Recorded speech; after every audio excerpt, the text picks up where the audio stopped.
Você sabia que a Receita Federal pode fiscalizar sua movimentação financeira? Você deve se preocupar com isso? Eu acho bom ficar esperto.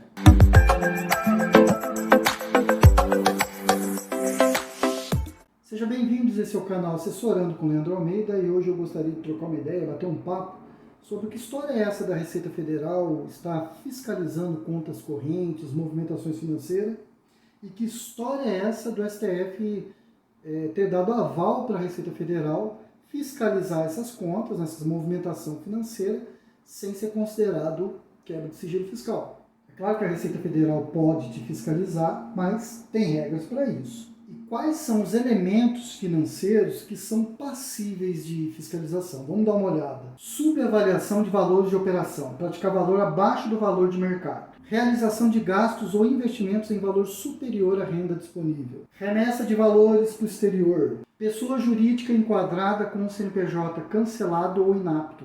Em 2015, a Receita Federal institui a Instrução Normativa 1571, que vai tratar ali da e-financeira, uma declaração na qual as instituições financeiras devem informar ao fisco a sua movimentação. A e-financeira ela é transmitida 2 vezes por ano, então ela transmite o primeiro semestre e o segundo semestre. As movimentações que vai nessa declaração é a seguinte: para a pessoa física, valor acima de R$2.000 vai para a declaração. Pessoa jurídica, R$6.000, acima de 6.000 vai para a declaração. Eu tive a oportunidade de transmitir algumas e-financeiras quando eu fui responsável técnico de uma empresa de microcrédito estudantil. Então, quando eu transmitia a declaração, que ela pega ali, além dos saldos totais, saldos acumulados, ela pega o movimento mês a mês. Todo aluno que fez pagamentos acima de 2.000, essa declaração levava essa informação, o CPF desse aluno naquele mês, levava para a e-financeira. E o que são operações financeiras? Vamos lá. Depósito à vista ou a prazo, inclusive de conta poupança. Pagamento efetuado em moeda corrente ou em cheque. Contrato de mútuo, descontos de duplicatas, notas promissórias, títulos, aplicação em fundos de investimento, aquisição de moeda estrangeira, conversão de moeda estrangeira em moeda nacional, operações com cartão de crédito. Você trabalha bastante com Pix? E quando é que o STF ele entra no jogo? Quando a Receita Federal está fiscalizando ali algumas empresas e essas empresas elas resolvem questionar judicialmente o procedimento da Receita, dizendo assim que foi uma quebra de sigilo bancário. Então o STF ele julga favorável para a Receita Federal e dá todo o aval ali para ela fiscalizar nos termos da lei. É claro, não é de qualquer jeito, tem procedimento, né? O contribuinte tem que ser notificado previamente, tem todo um procedimento para ser realizado ali, para ser cumprido, para que não haja, de fato, a quebra de sigilo. Então eu quero te mostrar aqui a comunicação que a Receita fez para o contribuinte mediante malha fiscal. Quando eu fui procurado para fazer essa consultoria, o cliente ele não tinha contabilidade, ele não tinha procedimento fiscal, ele não tinha nada. Ele abandonou o CNPJ, não transmitiu declaração nenhuma e começou a operar normalmente, naturalmente ali com aquela empresa. Lógico que ia dar um cruzamento, a chance de se cruzar as informações e ser fiscalizado era maior. Não responder ao fisco daria problema. Ela já está com uma declaração do banco, né? Não há o que se falar em não responder Receita Federal. Lei 8.137, ela é de 1990, tá? O que fala essa legislação aqui? É dos crimes praticados por particulares. Artigo 1º, artigo 2º. Constitui crime. Vamos lá. Omitir informação, fraudar a fiscalização tributária, falsificar, alterar nota fiscal, documento, enfim.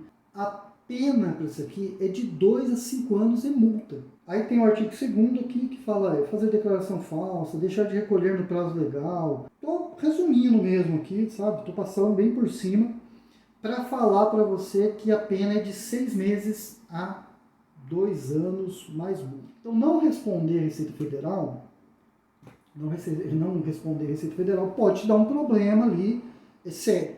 E aí a Receita Federal, eu vou te mostrar aqui.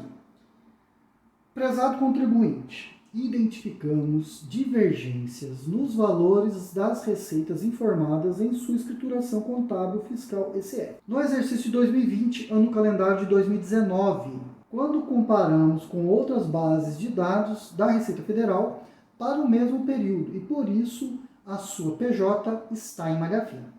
E aí a Receita Federal ela vem e traz um negócio engraçado aqui. Ficou legal, ficou legal. Ó, você sabia que 96,5% dos contribuintes do seu porte não apresentaram essa divergência? Faça parte da maioria, né?